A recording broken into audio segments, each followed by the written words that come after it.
Tome seu lugar, querido, e abra a palavra de Deus no livro de Atos dos Apóstolos, no capítulo de número 4.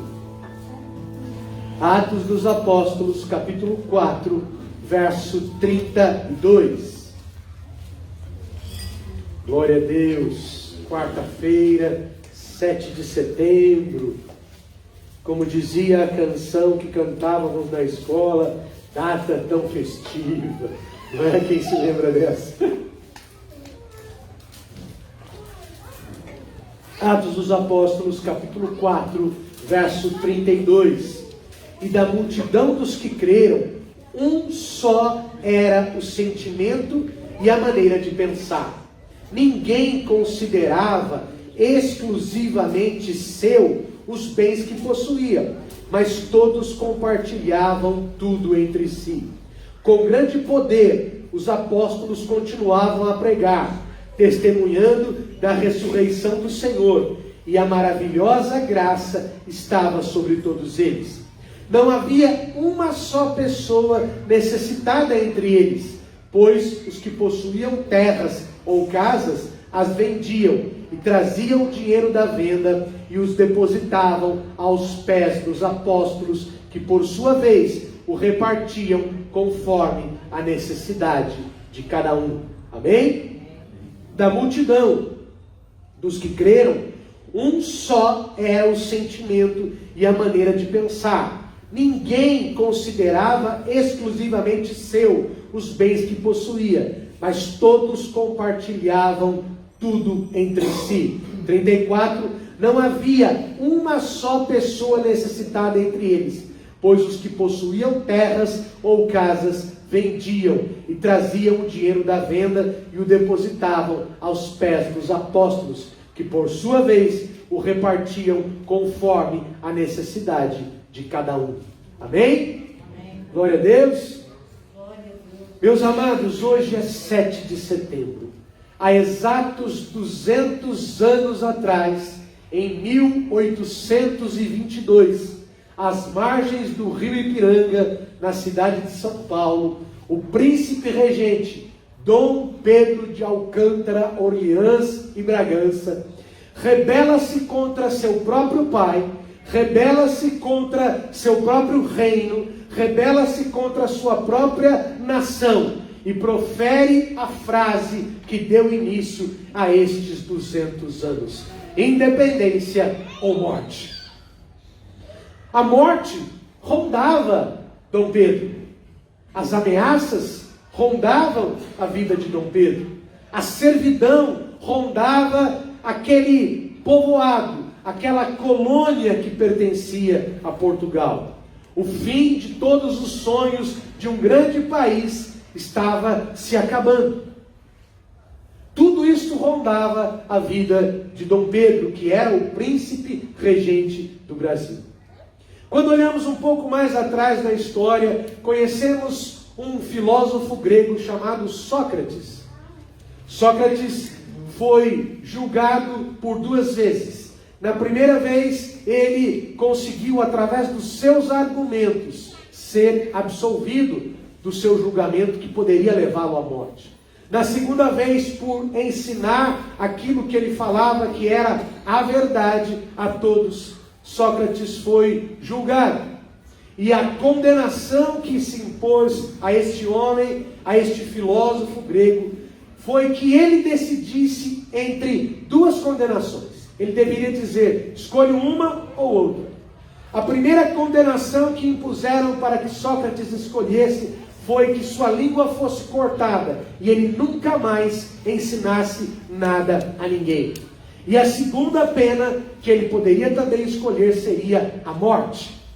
Sócrates então analisa as 2 opções que tinha e diz: a primeira, cortar a minha língua, ficar sem falar, ficar sem ensinar, eu já sei o que vai acontecer. Então eu escolho aquela que eu ainda não conheço. Escolho a morte. Diferente de Sócrates, Dom Pedro desafiou a sua sentença. Sócrates escolheu entre uma ou outra. Dom Pedro desafia exatamente a sua sentença e, baseado nos ideais de liberdade, igualdade e fraternidade, que obviamente geraria muito lucro e muitos interesses, Dom Pedro rompe com o seu país, rompe com o seu pai e começa então, há exatos 200 anos, o grande império do Brasil. Pela primeira vez em nossas terras, que tinham exatos 322 anos, houve-se então uma palavra que havia sido usada por Deus 3.760 anos antes. Usa-se pela primeira vez nas terras brasileiras a palavra nação. Com o grito de independência, o grito de independência ou morte, nós nos tornamos exatamente uma nação. Uma nação que ao longo de 200 anos mantém os seus princípios, não de liberdade, igualdade e fraternidade, mas mantém o princípio de usar estes três princípios, liberdade, igualdade e fraternidade, apenas para o lucro, o conforto e o poder, apenas daqueles que detêm o poder. Desde Dom Pedro, a disputa pelo poder só tem um objetivo: o lucro e o poder. Poucos ao longo destes 200 anos de nação brasileira pensaram naquilo que forma a nação, as pessoas. Se meu lucro ajudar o povo, muito bem. Se não ajudar, eu o terei da mesma forma. Este é o legado de uma nação que completa hoje 200 anos de independência. Mas, se analisarmos a história de muitas nações que são soberanas hoje, como o Brasil, poucas ideias e muitos discursos, mas um único objetivo em todas as nações: o lucro e a riqueza e o conforto pessoal. E Deus, o idealizador das nações, eu acho que fica dos céus só observando. Deus precisava fazer alguma coisa, pois desde o pecado de Adão, Deus percebe que o lucro, o conforto pessoal e apenas dos seus era o grande objetivo do ser humano. É verdade. Se analisarmos friamente, o grande objetivo de todo ser humano é buscar o seu conforto próprio, o seu lucro próprio e o conforto daqueles que envolvem a sua própria vida. Esta foi a ideia de Adão e Eva: levar vantagem e ter lucro. Um discurso bonito da serpente, que deu vantagens, que ofereceu vantagens a Eva. Qual foi a primeira frase da serpente? Certamente não morrerás, em Gênesis capítulo 3, versículo 4. E quando Eva argumenta com a serpente, no verso 6, existe exatamente a grande sentença que Eva deu a todos nós. Quando a mulher observou que a árvore realmente parecia agradável ao paladar, muito atraente aos olhos, e além de tudo, desejável para dela se obter sagacidade, algumas versões dizem entendimento, tomou o seu fruto, comeu-o e deu ao seu marido. Quando olhamos o texto, quando interpretamos o texto de Gênesis capítulo 3, versículo 6, nós vemos o que fez Eva comer do fruto: agradável ao paladar, atraente aos olhos e desejável para dar entendimento. Percebe? Eva só pensou no seu próprio lucro, Eva só pensou no seu próprio conforto, Eva só pensou naquilo que era bom para ela e para todos os seus. Meus amados, todos aqueles que são chamados de heróis nacionais enxergam a mesma coisa. Todos aqueles que se arvoram na condição de libertadores de seu povo, certamente pensam da mesma maneira. Como o ser humano foi criado por Deus, e existe dentro de nós a semente de Deus, foi necessário então que Deus fizesse, que Deus criasse, que Deus organizasse, que Deus projetasse um plano perfeito para salvar o homem dos seus olhos, para salvar o homem do seu paladar, para salvar o homem da sua sagacidade. Deus então prepara a vinda de Jesus para que a humanidade pudesse ser salva. E a estrutura da vinda de Jesus, a estrutura da vinda do Salvador, deste herói da humanidade, o verdadeiro herói da humanidade, chamado Jesus, não poderia ter uma estrutura diferente. Jesus veio para dar início a uma verdadeira nação. Jesus veio para dar início a uma verdadeira identidade. Jesus veio para dar início a uma verdadeira organização de pessoas que viveriam como uma grande nação. Uma grande nação não fundada, não com o nome da sua flora, como o Brasil. Não com o nome dos seus ideais, como Estados Unidos da América. Não com o nome da sua hidrografia, como no Egito, que vivia e vive até hoje, por causa do rio Nilo. Não fundada na sua história, como Alemanha, Noruega, Finlândia e tantos outros países. Mas fundada na sua origem, o seu Deus. Mas fundada na sua origem, o seu Criador. Mas fundada no seu povo, no nome que representa união, chamado, entrega, comunhão e comunidade. Jesus funda uma nação chamada igreja. Aleluia. Jesus funda uma nação chamada igreja. E esta nação tem um povo, nós. Esta nação tem um ideal, salvação. Esta nação tem um objetivo, fazer o bem. Esta nação tem um modus operandi. Esta nação vive em união e comunidade. O modelo desta nação está exatamente narrado nos versículos iniciais que nós lemos. A multidão dos que creram era um só sentimento e maneira de pensar. Vejam os ideais da nação que Jesus começou através das suas pregações e depois com os seus discípulos. Ninguém considerava exclusivamente seu os bens que possuía, mas compartilhavam tudo entre si. Com grande poder, os apóstolos continuavam a pregar, testemunhando da ressurreição do Senhor e da maravilhosa graça que estava sobre todos eles. Não havia uma só pessoa necessitada entre eles. Veja o ideal desta nação que Jesus começou a nos ensinar a fazer. Nenhuma pessoa com necessidade, ninguém pensando em si próprio, ninguém. Era exatamente o oposto da nação de Adão e Eva, era exatamente o oposto de todas as nações que existem até os dias de hoje. A nação que Jesus criou, ela tinha exatamente este objetivo. O Brasil, no princípio, era uma nação sem identidade.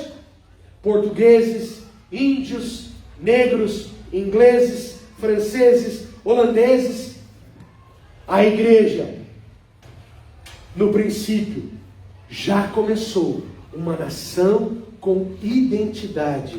Veja o que diz o Evangelho de Mateus, no capítulo 5, o primeiro versículo do capítulo 5. Mateus 5:1.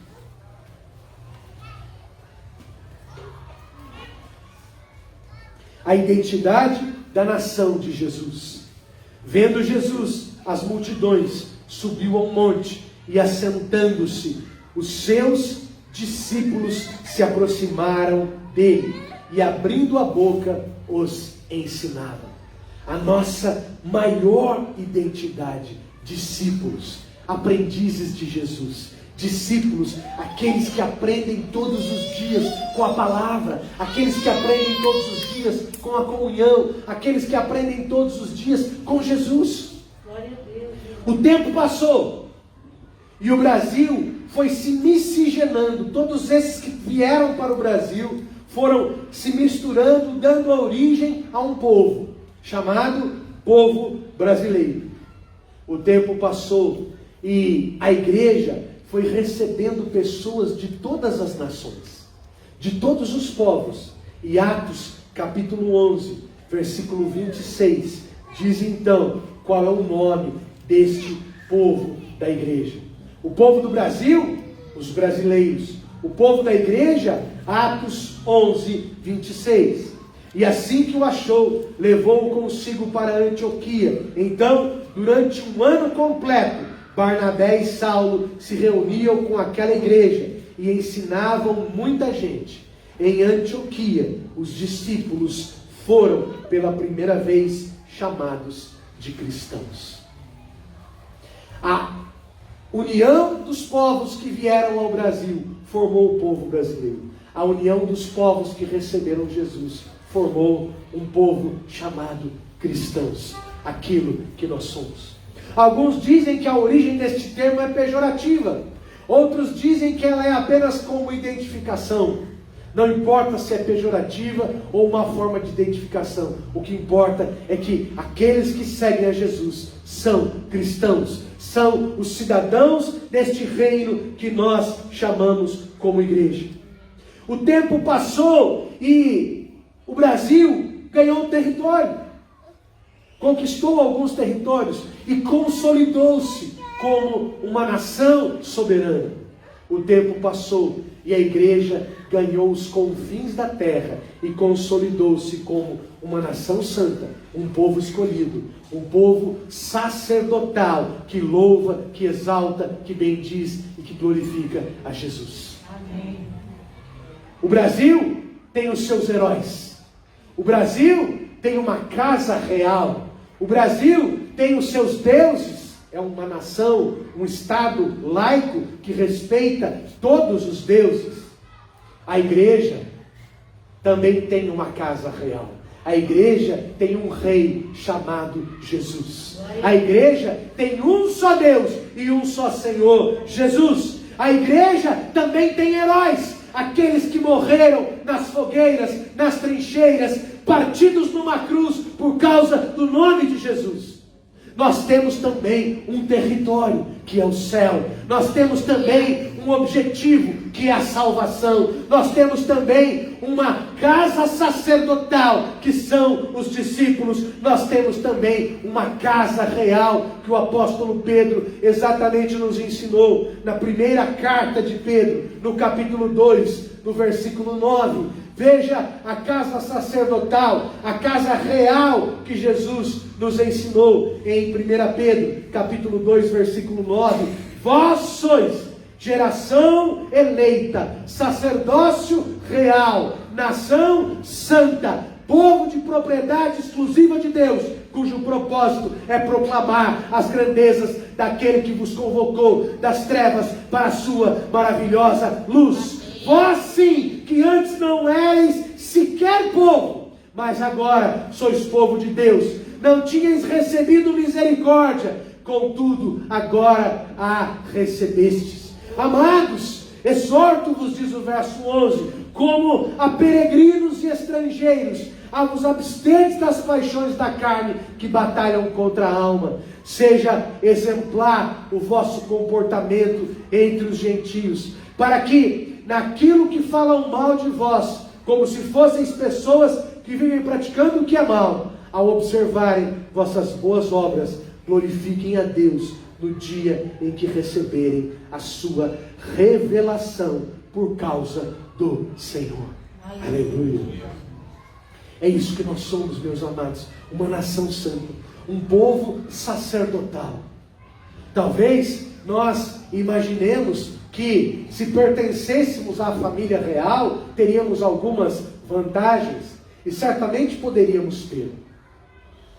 Mas a maior de todas as vantagens, se podemos usar a mesma expressão, é que como sacerdócio real, como povo santo, nós estamos destinados à salvação. Nós estamos destinados ao céu. Para fazer parte da nação chamada Brasil, basta aportar em terras tupiniquins.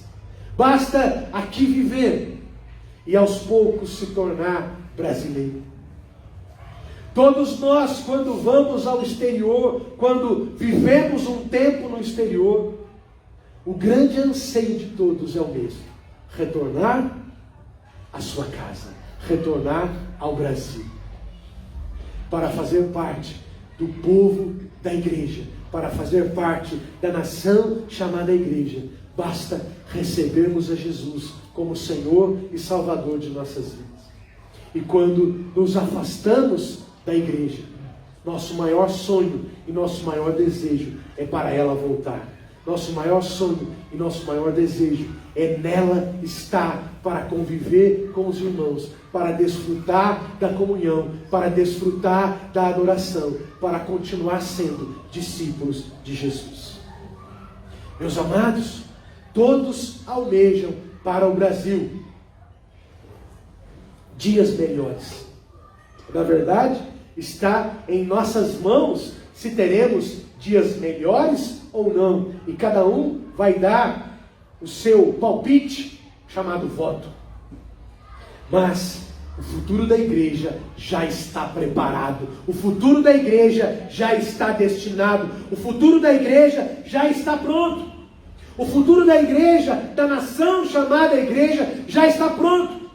Jesus está nos céus, esperando o momento certo de levar seu povo, de buscar seu povo, de trazer a sua igreja, de poder viver para honrar a vida que tivemos aqui.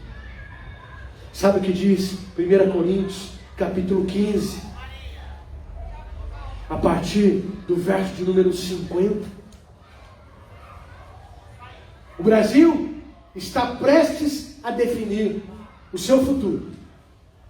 Contudo, irmãos, vos afirmo que carne e sangue não podem herdar o reino de Deus. O reino do Brasil, que nós vivemos, que nós desfrutamos, que nós amamos, que nós oramos, que nós decidimos, ficará aqui. Ninguém pode herdar este reino com carne e com sangue. Nem o que é perecível, nem o nosso próprio corpo pode herdar aquilo que é imperecível. Eis que então vos declaro um mistério.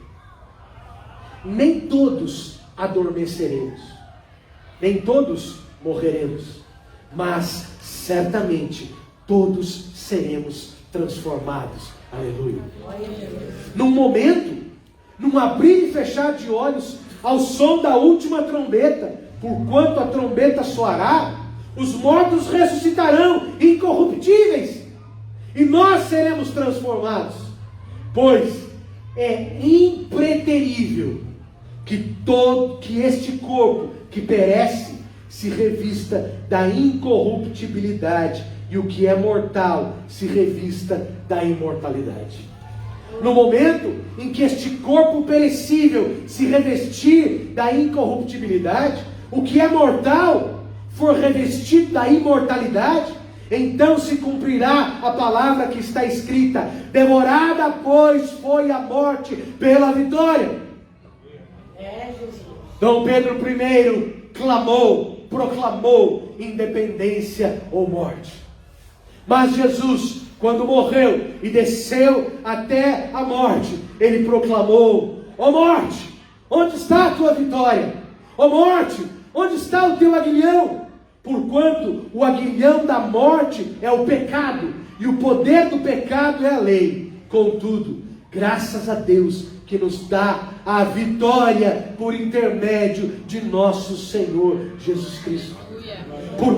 Portanto, amados meus irmãos, permanecei firmes, e que nada, absolutamente nada, vos abale. Dedicai-vos dia após dia, a obra do Senhor, plenamente conscientes de que no Senhor todo o vosso trabalho jamais será improdutivo. Meus amados, nós clamamos hoje e devemos clamar por uma nação melhor. Devemos clamar por um futuro melhor para o nosso país. Um futuro melhor para as gerações que aí estão nascendo. É verdade. Mas como cristãos, como cidadãos de dupla nacionalidade, somos brasileiros, mas também somos cidadãos da igreja, cidadãos celestiais. Alguns têm até tripla nacionalidade, tem 2 aqui e 1 no céu. Como cidadãos que têm nacionalidade celestial, precisamos entender que o grande objetivo de nossas vidas é viver, dedicarmos-nos plenamente e conscientemente à causa do Senhor. Nos dedicar plena e conscientemente à causa que nos leva a viver para honrar Jesus. No nosso viver diário, nas nossas palavras, como disse Pedro, quando alguém falar mal de você, dê um testemunho para que ao ponto de o seu testemunho leve esta pessoa a reconhecer Jesus na sua vida. Quando alguém falar mal de você, dê um testemunho ao ponto de que ela diga: eu quero ter o mesmo caráter, eu quero ter o mesmo Deus, eu quero ter a mesma vida que esta pessoa de quem eu falei mal. Por quê? Porque a igreja de Atos dos Apóstolos, a igreja de Atos 4 que nós lemos, ninguém falava mal uns dos outros. Todos viviam em comunhão. Foram dispersos, é verdade. Foram mortos, é verdade. Estes são nossos verdadeiros heróis. Eu gostaria muito que você procurasse e lesse um livro chamado As Catacumbas de Roma. Este livro narra e descreve o sofrimento de tantos e tantos cristãos como nós, pais de família, mães de família, filhos abençoados, que morreram por causa do nome de Jesus. Crucificados, queimados, rasgados por feras no Coliseu, mas que em momento algum deixaram de proferir e proclamar o nome de Jesus. Alguns dizem que morrem pela nação, mas na verdade estão morrendo pelos seus próprios ideais. Há a história que nos anos 60, um garoto em meio a uma manifestação morreu. E ao invés de um outro garoto cuidar daquele menino que estava morto, ele simplesmente pegou a camisa daquele menino morto, ensanguentada, levantou-a e começou a discursar para, a partir da morte daquele garoto, se aproveitar e tornar-se o líder de uma facção que com o tempo provou-se criminosa. Os heróis querem levar vantagem só para si. Mas os heróis das catacumbas, os heróis do Coliseu, os heróis das fogueiras, os heróis das cruzes, estes morreram legitimamente por um ideal, o nome de Jesus. Estes morreram legitimamente. E são estes em quem nós devemos nos inspirar. São nestes que nós devemos nos inspirar.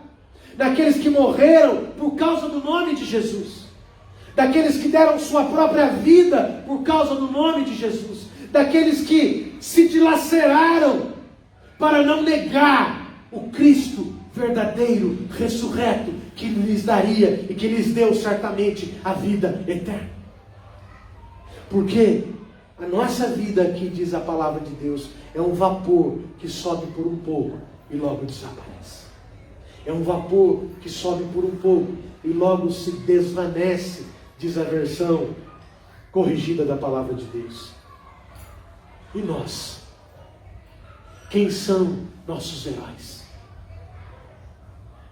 Quem são os homens em quem nós nos espelhamos? Quem são os homens em quem nós olhamos como um ideal? Quem são os homens que nós almejamos ser como eles? Nosso único e grande paradigma é Jesus Cristo. Aquele que ensinou homens a partilharem tudo o que tinham, a não falarem mal uns dos outros, a dividirem até aquilo que eles tinham, para que nenhum dos demais tivessem necessidade alguma. Quando você continuar a leitura de Atos capítulo 4, eu gostaria muito que você fizesse isso na sua casa. Você vai ver que na sequência conta a história de um homem chamado Barnabé. E a Bíblia diz que ele era um homem bom e piedoso. E sabe o que aconteceu com este homem bom e piedoso? Ele tornou-se o melhor amigo do maior perseguidor da igreja, Saulo de Tarso. Barnabé tornou-se o maior companheiro do apóstolo Paulo. Certamente, uma das grandes influências na vida de Paulo para ele se tornar o homem que ele se tornou para o Evangelho foi aquele homem bom e piedoso, natural de um pequeno país chamado Chipre, uma ilha do Mediterrâneo. Em quem nós nos espelhamos? Quem são os nossos paradigmas? Qual o nosso paradigma de nação? Veja, eu não estou desdenhando o nosso país, pelo contrário. Devemos orar sempre. E nos últimos dias, aliás, nos últimos tempos, eu tenho sentido e tenho compartilhado com outros líderes de igreja que têm sentido a mesma coisa. Um peso de oração pela nossa nação. Precisamos orar pelo Brasil. Precisamos clamar pela nossa nação. O futuro que se nos apresenta pode ser sombrio. Se o for, nós podemos ser os próximos heróis. Se o for, nós podemos ser os próximos. Talvez não mortos nas fogueiras, nas trincheiras, nas cruzes e na boca dos leões, mas mortos de outra forma. Talvez nos deem a mesma opção que foi dada a Sócrates: cale-se ou morra.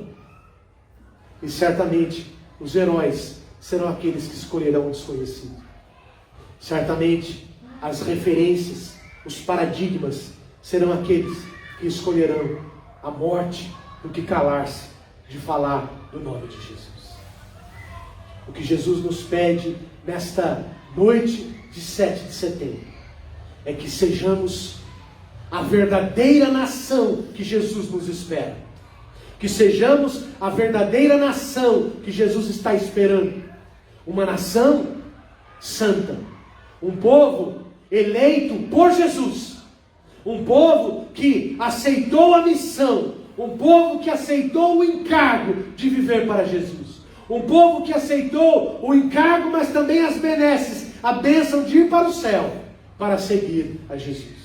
O que Ele espera de nós hoje é que oremos pelo Brasil, que dediquemos nossa vida ao Brasil, mas que verdadeiramente nosso coração esteja voltado para o céu. Que o nosso coração esteja voltado para o grande território que nós temos à nossa frente, o céu, para o grande lugar que nos espera, a Jerusalém celestial. A capital que almejamos ver chama-se Jerusalém celestial. E Davi clamou, e Davi pediu orem pela paz em Jerusalém, porque quem orar pela paz em Jerusalém vai prosperar. O clamor de Davi era para a sua cidade, mas trazendo para os nossos dias, como a grande lição da palavra de Deus, é que nós devemos orar pela nossa nação, sim, para que ela seja próspera. Orar pela nossa nação, sim, para que nós sejamos prósperos. Mas também não perder de vista, não tirar os olhos da nação santa, Jerusalém. Não tirar os olhos de que somos povo santo, nação sacerdotal, escolhida por Jesus. Feche os seus olhos. Pai, nós te damos graças pelo teu amor, pelo teu poder e pela tua grandeza. Nós pedimos nesta noite que o Senhor possa a cada dia mais nos ensinar que nossa nação precisa de líderes fiéis. Nossa nação precisa de líderes tementes a Deus.